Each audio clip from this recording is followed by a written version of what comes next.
We are back from running our very first con, and oh my god, it was a lot. So I'm gonna give you the lowdown here, but if you want to jump straight ahead to Zuggtmoy, you know how to do that by now. And of course, many thanks to WizKids for sending it our way to review.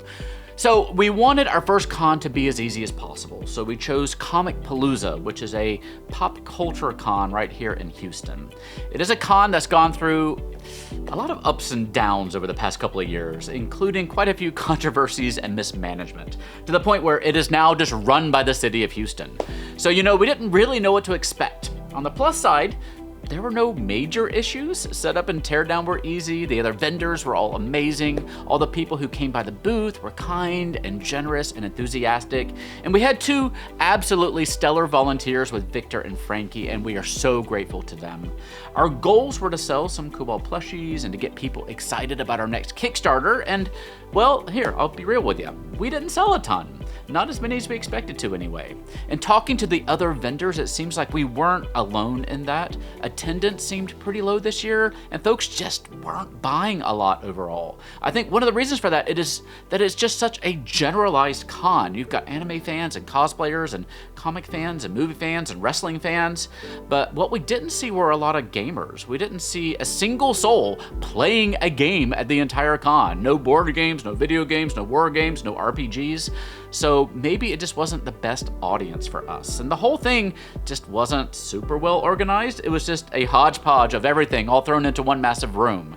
We did make enough to break even on the cost of the con, and we met a lot of great folks, and we expanded our email list a good bit. I'm not sure what our next con might be, but I think we're just gonna focus on getting out into the community here in Houston more and more to connect with more local gamers. So if you live here in Houston, let me know some of your favorite spots. And I did get to meet the legendary Mick Foley from wrestling from WWE, and that was amazing. So overall, I had a great time, and I think for a first-time vendor, we did pretty good overall. We just always have high expectations, probably too high. But yeah, so that was Comic Palooza. If you attended, let me know down below. But for now, though, let's take a look at our Demon Lord, Demon Lady, Zuggtmoy, the Demon Queen of Fungi.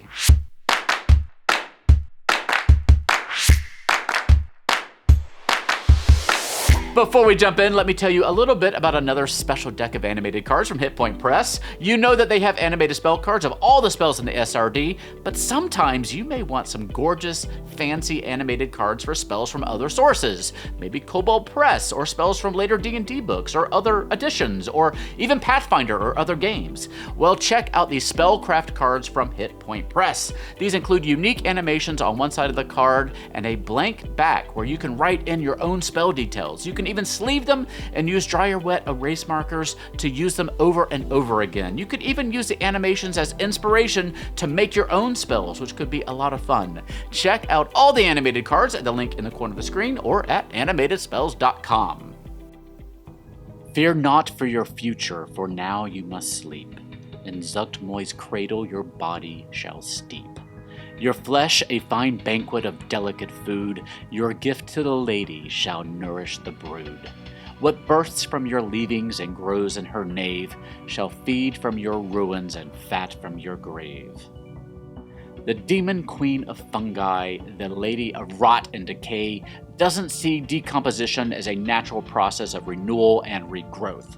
No, she simply likes the process of destruction and is fully willing to subvert the natural order of things to her own ends. She is utterly alien and able to mold her fungoid form into a number of different humanoid shapes, the better to inflict nightmares and build her own legend.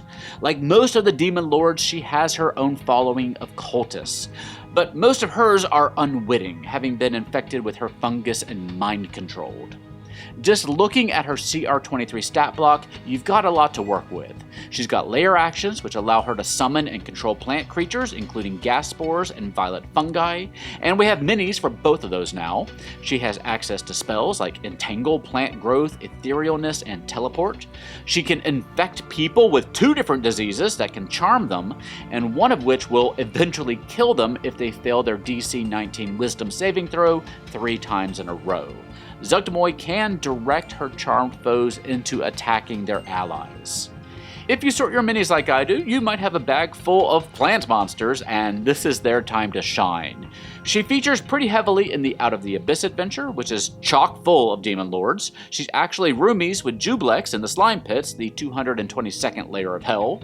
Jublex has a mini that we reviewed up in the corner of your screen up there. So now you have everything you need to run a Slime Pits adventure, especially if you picked up some swamp terrain from the Dwarven Forge Wildlands set. You can learn more about Zuggtmoy in Out of the Abyss, Mordenkainen's Tome of Foes, and Monsters of the Multiverse.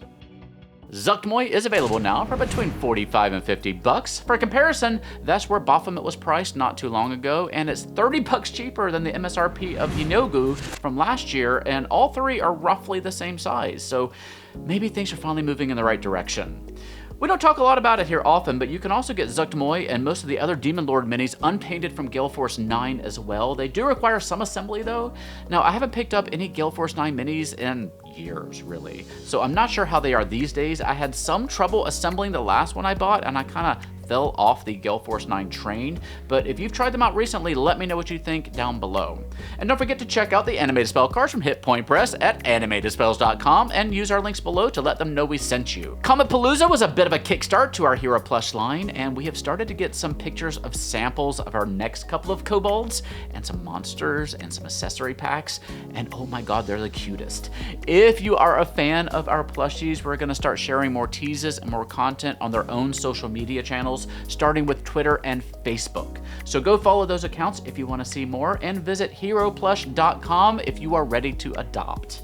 And you can find our usual Gallant Goblin updates on these channels. I got some big plans for the summer here. We filmed the first half dozen or so episodes of Love and Hate in the Mana Waste, and we are doing a lot of post-production on them to make them truly special, so stay tuned for more of that.